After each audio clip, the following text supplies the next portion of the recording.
लोकसभा चुनाव से पहले कांग्रेस पार्टी ने राहुल गांधी के लिए किया बड़ा फैसला। भारत जोड़ो यात्रा की तर्ज पर कांग्रेस नेता राहुल गांधी अब मणिपुर से मुंबई तक भारत न्याय यात्रा निकालेंगे। ये यात्रा 14 जनवरी से शुरू होगी और 20 मार्च तक चलेगी।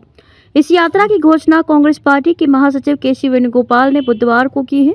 वेणुगोपाल ने बुधवार को प्रेस कॉन्फ्रेंस में कहा कि 21 दिसंबर को कांग्रेस कार्यकारी समिति ने सर्वसम्मति से ये राय दी कि राहुल गांधी को पूर्व से पश्चिम तक यात्रा निकालनी चाहिए। राहुल गांधी ने भी कांग्रेस कार्यसमिति की राय मान ली और ये यात्रा निकालने के लिए सहमत हैं। अखिल भारतीय कांग्रेस समिति ने 14 जनवरी से 20 मार्च तक मणिपुर से मुंबई तक भारत न्याय यात्रा निकालने का फैसला किया है। 65 दिन की यात्रा में राहुल गांधी 6200 किलोमीटर दूरी तय करेंगे। ये यात्रा 14 राज्यों के 85 जिलों से होकर गुजरेगी। इस यात्रा में राहुल गांधी मणिपुर, मेघालय, नागालैंड, असम, पश्चिम बंगाल, बिहार, झारखंड, ओडिशा, छत्तीसगढ़, उत्तर प्रदेश, मध्य प्रदेश, राजस्थान, गुजरात और महाराष्ट्र जाएंगे।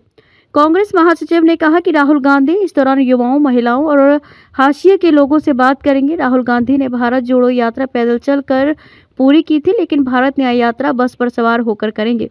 वेणुगोपाल ने कहा कि बस से ज़्यादा लोगों तक पहुंचने में मदद मिलेगी। इस यात्रा में राहुल पैदल भी चलेंगे, लेकिन लंबी दूरी बस से ही तय करेंगे।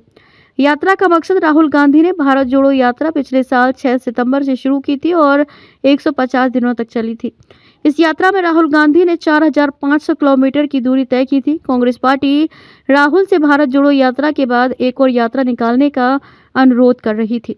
पिछले हफ्ते 21 दिसंबर को कांग्रेस कार्यसमिति की बैठक हुई थी और इसी में सर्वसम्मति से कहा गया था कि राहुल गांधी को एक और यात्रा निकालनी चाहिए। वेणुगोपाल ने बताया कि इस यात्रा का मकसद सबके लिए न्याय है। उन्होंने कहा कि हम महिलाओं, युवाओं और आम लोगों के लिए न्याय चाहते हैं। अभी सब कुछ अमीर लोगों के पास जा रहा है। ये यात्रा गरीब लोगों, युवा, किसानों और महिलाओं की है। कांग्रेस को भी 5 राज्यों में हुए विधानसभा चुनाव में केवल तेलंगाना में जीत मिली है और बाकी के 4 राज्यों में बुरी तरह से हार मिली है। छत्तीसगढ़ और राजस्थान में कांग्रेस की सरकार थी, लेकिन दोनों जगह बीजेपी को जीत मिली।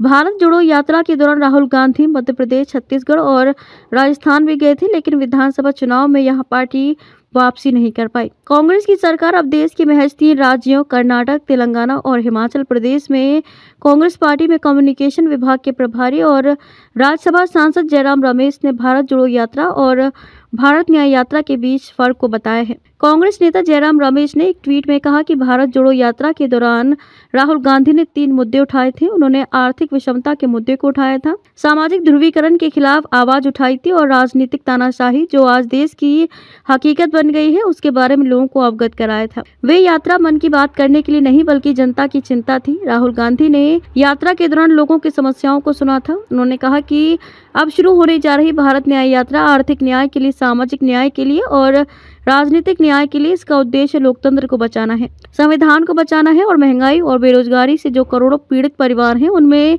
उज्जवल भविष्य का भरोसा जगाना है। राहुल गांधी की ये यात्रा ऐसे समय में शुरू होगी जब देश में लोकसभा चुनाव 2024 के लिए तैयारियां जोरों पर होंगी। इस बीच विपक्षी दलों के गठबंधन इंडिया में सीटों के बंटवारे पर चर्चा के लिए बैठक भी जारी है।